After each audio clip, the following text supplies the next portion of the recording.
Este video a continuación no muestra ni identifica ninguna fecha específica para el regreso de nuestro Señor Jesús, el Mesías, nuestro Salvador. Nadie, solo el Padre, sabe la fecha exacta del regreso de nuestro Señor amado. Sin embargo, todos hemos sido aconsejados por el Mesías.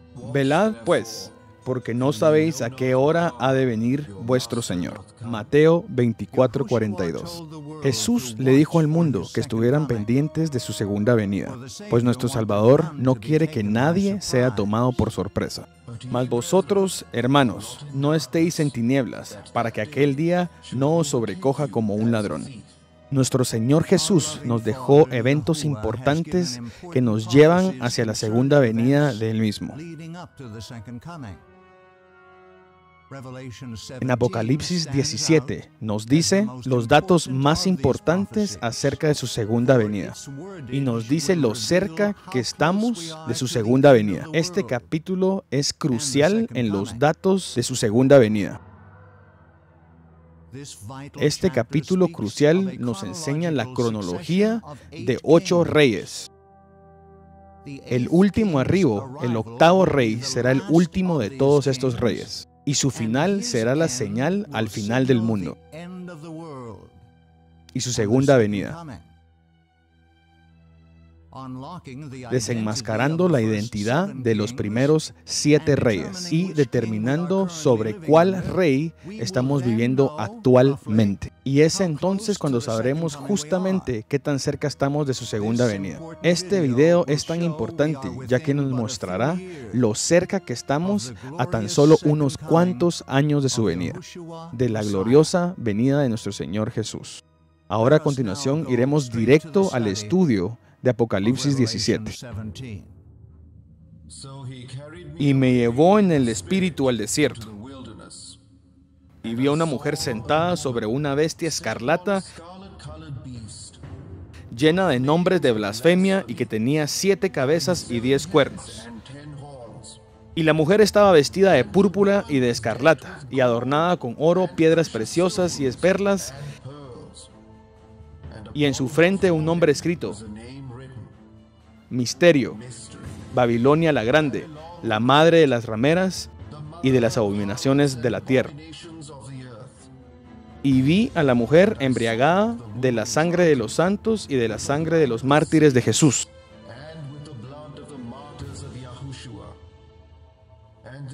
Y el ángel me dijo: la bestia que has visto era y no es, y ha de subir del abismo, y ha de ir a perdición.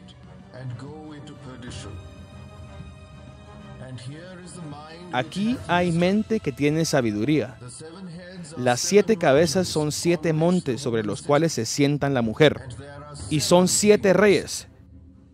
5 son caídos, uno es, el otro aún no ha venido, y cuando viniere es necesario que dure breve tiempo. Y la bestia que era y no es también el octavo, y es de los 7 y va a perdición. Tomemos un tiempo para examinar a detalle la visión de Juan. 1. Juan vio a una ramera sentada sobre una bestia tomando la sangre de los santos. Esta ramera fue descrita como la madre de todas las rameras y era extremadamente rica o adinerada. 2. La bestia en la cual estaba sentada la ramera tenía 7 cabezas y 10 cuernos. 3. El ángel le dijo a Juan que los 7 cuernos representaban los 7 reyes. 7 cabezas representan 7 reyes. En visión, el ángel tomó a Juan en el tiempo hacia el reinado del 6º rey. Y entonces Juan fue informado que los primeros 5 reyes ya habían caído. Es decir, ya habían muerto. Y el 7º vendría al terminar el reinado del 6º rey.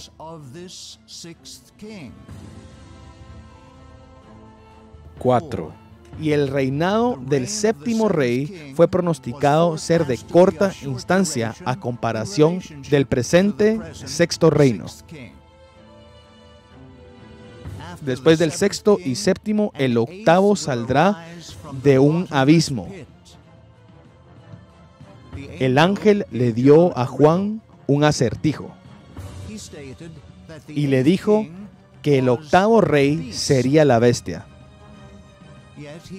Aunque no es la bestia cuando fue el sexto reinado, este mismo saldrá como la bestia y se irá hacia la perdición. Este enigma fue incluso aún más complicado por el ángel cuando le dijo que el octavo rey sería ya uno de los 7. Ahora tratemos de entender acerca de qué se trata esta gran visión. ¿Quién es la gran ramera? La palabra mujer se usa en las Escrituras para describir a un símbolo como la iglesia.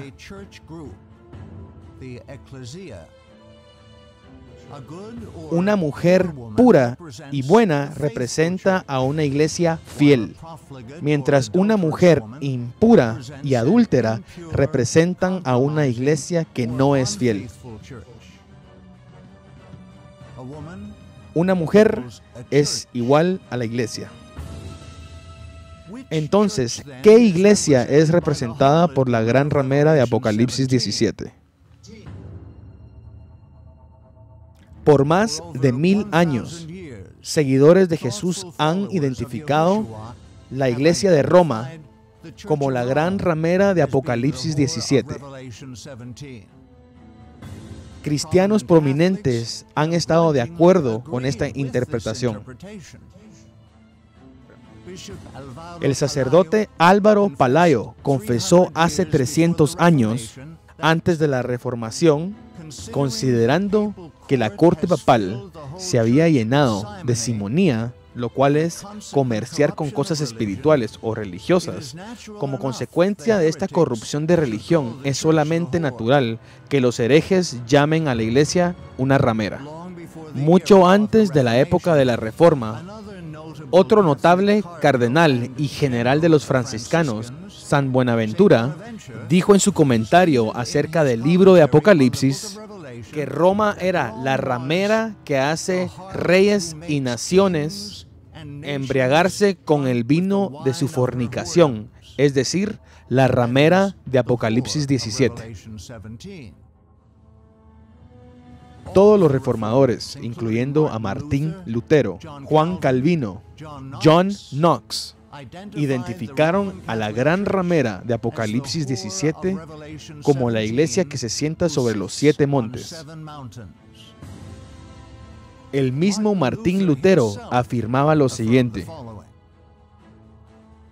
no somos los primeros en declarar que el reinado del Papa es el reinado del Anticristo, pues por muchos años antes de nosotros, muchísimos hombres, cuyos nombres son tantos como para poder traerlos a la memoria, se han comprometido a expresar la misma cosa tan clara y dolorosa.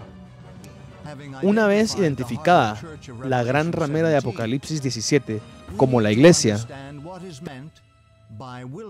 tenemos que definir el significado de desierto para entender cuándo fue que la Iglesia Católica entró en su experiencia en el desierto.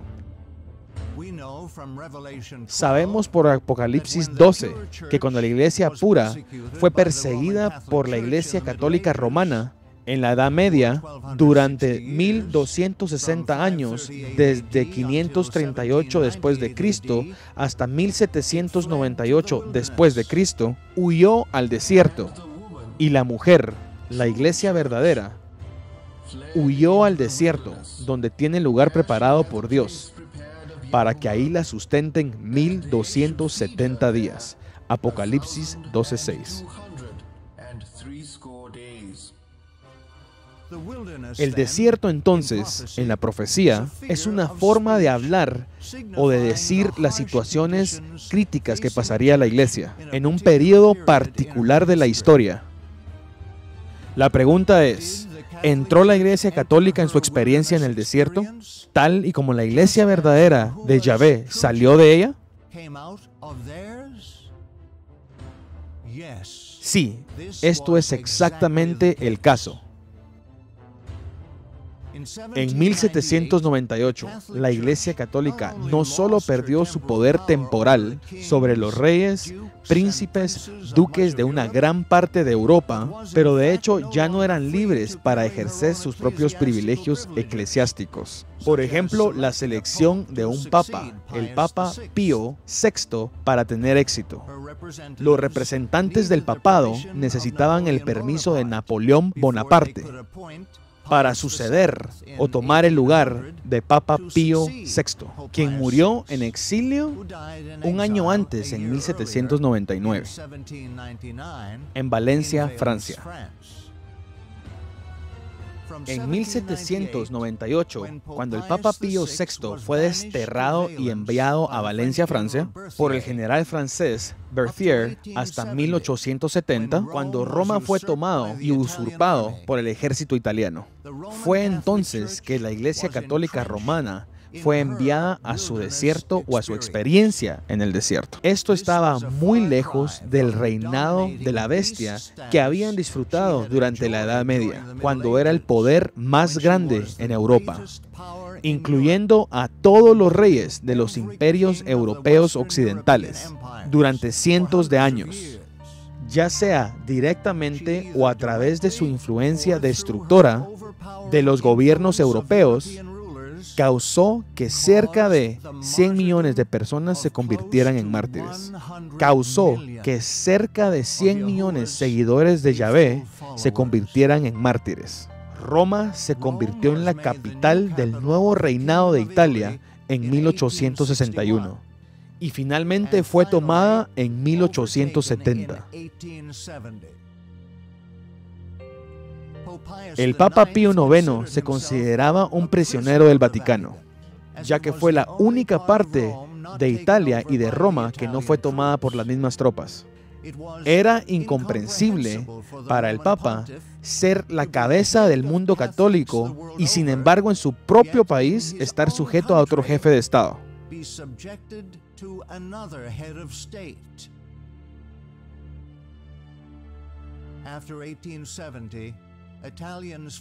Después de 1870, los italianos se vieron divididos a sus creencias católicas y a su lealtad a la nación recientemente creada. Este asunto creó una tensión aún no resuelta entre ambos lados, separando al país internacionalmente e internamente.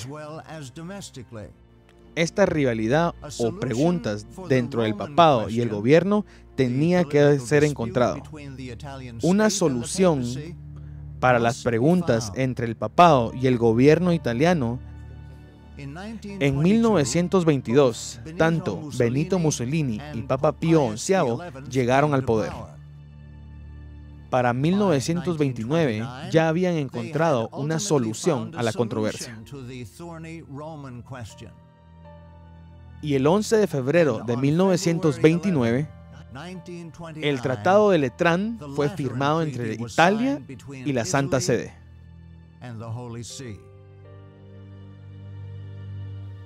El Estado italiano reconoció la soberanía de la Iglesia Católica y reconoció a la Iglesia como un miembro independiente dentro de la comunidad internacional. Por medio de este acuerdo, la Iglesia obtuvo un Estado independiente en Roma, con una superficie de aproximadamente 44 hectáreas. El Papa llegó a ser reconocido como el monarca absoluto del Vaticano. En 1929 inició el título de rey, expresada en el versículo 10 del capítulo 17 de Apocalipsis. Fue dada al obispo de Roma por primera vez. Sin embargo, la Iglesia Católica aún sigue en su tratado o su experiencia en el desierto, con relación a su estado, antes de 1798, cuando ella era la bestia de la Edad Media. Sin embargo, el Tratado de Letrán fue el mejor acuerdo que la Iglesia de Roma pudo obtener para regresar al Papa a su estado soberano. El nuevo rey ahora podría viajar libremente a donde él quisiera en el Vaticano, para mantener a su organización mundial bajo su dominio papal, sin el permiso del gobierno italiano. Ahora él podía emitir su propio pasaporte como un rey soberano. En 1929, el recuento de los 7 reyes de Apocalipsis 17 comienza. Esta línea de tiempo de los reyes desde el Tratado de Letrán de 1929 revela la sorprendente noticia profética que hemos estado viviendo bajo el reinado del séptimo rey. Desde el 2005, cuando el rey Papa Benedicto XVI tomó el trono de la Ciudad del Vaticano. Sin embargo, su reinado está y es destinado a ser de corta duración. Cuando él venga, su reinado será por un corto espacio. Si se excluye el reinado más corto de 33 días papal de Juan Pablo I, parecería que un periodo corto para un papa sería entre 5 y 10 años. Ahora pasemos a ver las características del octavo rey, quien será el último papa. El octavo rey o papa surgirá del abismo sin fondo. La bestia que has visto era y no es, y ha de subir del abismo, y ha de ir a perdición. Apocalipsis 17:8. ¿Dónde está ese abismo sin fondo? La palabra griega para abismo es abusos, que tiene el equivalente en inglés a abismo. Los siguientes versículos definen claramente el término abusos. Y llegando él a tierra, le salió al encuentro un hombre de la ciudad que tenía demonios por ya mucho tiempo. Y Jesús le preguntó diciendo, ¿cómo te llamas? Y él dijo, Legión, porque muchos demonios habían dentro de él, y le rogaban que no les mandase al abismo. Y los demonios salidos del hombre entraron en los puercos. Lucas 8:27, 30, 31, 32 y 33. Entonces el abismo es un lugar invisible establecido por Yahweh como encarcelamiento de alguno de los ángeles caídos. Es decir, que el abismo sin fondo es la prisión de los ángeles caídos. Es decir, que el octavo rey o papa no será humano, sino bien un ángel caído. La profecía también nos muestra cómo identificar la identidad del octavo rey. El octavo rey y el último rey también será uno de los 7 reyes pasados. La bestia que has visto era y no es, y ha de subir del abusos, y ha de ir a perdición. Y los moradores de la tierra, cuyos nombres no están escritos en el libro de la vida desde la fundación del mundo, se maravillarán cuando vean la bestia que era y no es. Y son 7 reyes, y la bestia que era y no es también el octavo, y es de los 7 y va a perdición. Apocalipsis 17 del 8 al 11. El ángel nos dice 3 veces que la bestia era, no es y sin embargo será. Esto es uno de los puntos más importantes. Esto nos dice que la bestia estaba viva, murió y regresará a estar viva nuevamente. Si el octavo rey fuera un ángel caído y también uno de los 7 reyes, es decir, que entonces la única conclusión lógica es que el octavo rey será un ángel caído, impersonando a uno de los 7 reyes anteriores ya caídos. Recordemos que los ángeles tienen la capacidad de asumir cualquier forma humana. Podemos ver esto en Génesis 18 y 19. ¿Quién de los 7 reyes ya caídos será personificado por este ángel caído? Se nos ha sido otorgada una pista divina de la identidad del rey o papa, que será suplantado por el ángel caído. Es decir, que será el 6º rey. ¿Acaso no el ángel tomó a Juan y lo llevó al reinado del 6º rey? Y son 7 reyes, 5 han caído, uno es, el otro aún no ha venido. El ángel lo hizo bastante fácil para que nosotros determináramos cuál de los 7 reyes o papas anteriores iba a personificar. No es nada menos que el 6º rey o papa, Juan Pablo II. ¿Qué es tan especial acerca de Juan Pablo II? Aquí están 11 hechos importantes acerca de Juan Pablo II y su pontificado.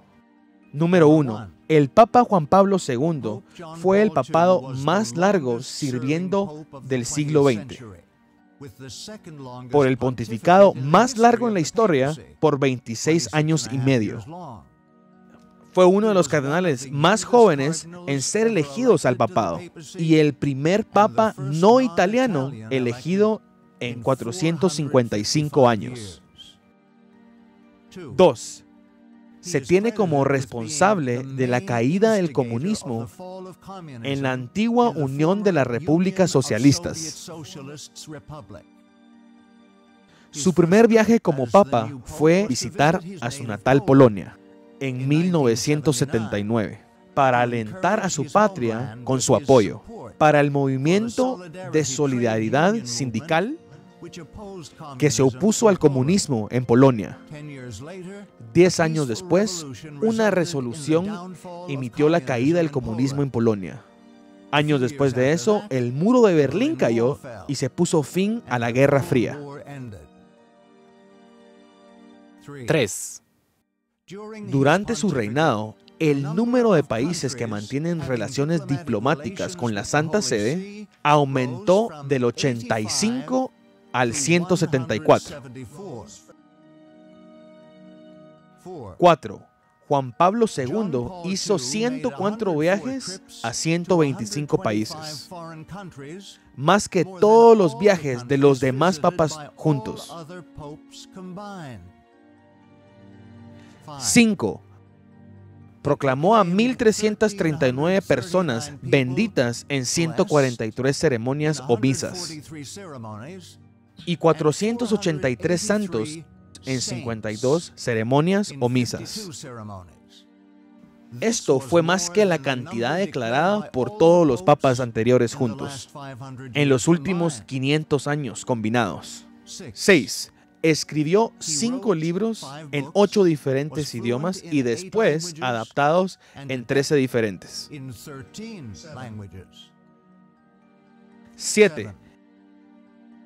Muchas personas aún lo llaman el hombre del siglo. Y no es desconocido que su nombre fue uno de los más venerados durante su papado. 8. Es el papa más conocido por practicar el ecumenismo entre las demás religiones de la historia. Juan Pablo II fue el primer papa de la historia en visitar la sinagoga de los judíos en Roma, el primer papa en visitar el memorial del Holocausto en Auschwitz y el primer papa en visitar Israel. Forjó lazos muy fuertes entre el judaísmo, islam, hinduismo y budismo. 9. Su funeral reunió a más jefes de Estado fuera de la Organización de las Naciones Unidas en la historia. 4 reyes, 5 reinas, por lo menos 70 presidentes y primeros ministros, y más de 14 líderes de diferentes religiones, al funeral de Juan Pablo II, la cual hasta el día de hoy sigue siendo reconocida como la reunión más grande del cristianismo en la historia, con números estimados de más de 4 millones de personas reunidos en Roma. 10.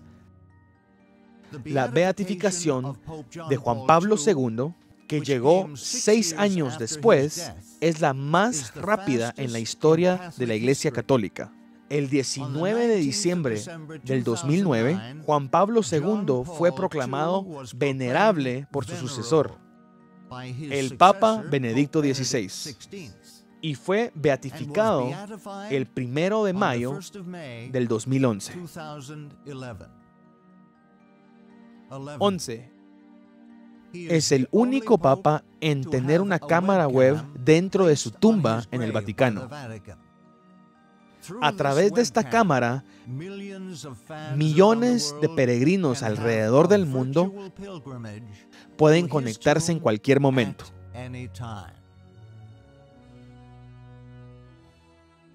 Estamos a punto de presenciar la madre de todos los engaños. Todos los que no se han fortalecido con las verdades de la palabra de Yahvé serán engañadas en la creencia que Juan Pablo II ha resucitado, habiendo sido enviado desde el cielo para arreglar la crisis económica que se vive hoy en día y que actualmente ha envuelto al planeta Tierra.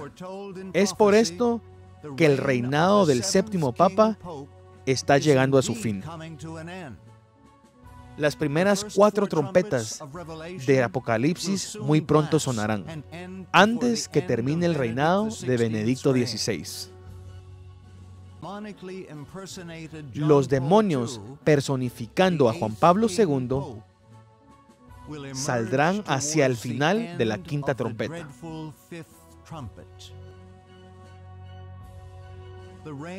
El reinado del 8º no pasará mucho tiempo y será aún más corto que el reinado del 7º rey. Esto lo sabemos por los eventos que quedarán reflejados por el reinado del falso Juan Pablo II. Es por esto que estamos anunciando las buenas noticias que la segunda venida de nuestro Señor está a unos pocos años de distancia. Sin embargo, sabemos que desde ahora hasta el final habrá una prueba muy difícil: la división del mundo en 2 campos. Aquellos que están por el Señor y aquellos que están en contra de nuestro Señor.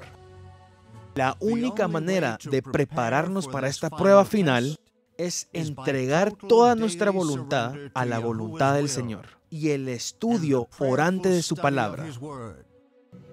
Solo aquellos que tienen raíces en su palabra serán capaces de soportar el juicio venidero. ¿Estás tú preparado para satisfacer a tu Salvador y presentaros sin marcha delante de su gloria con gran alegría? Judas 1:24 al 25. Ya no hay tiempo para perder.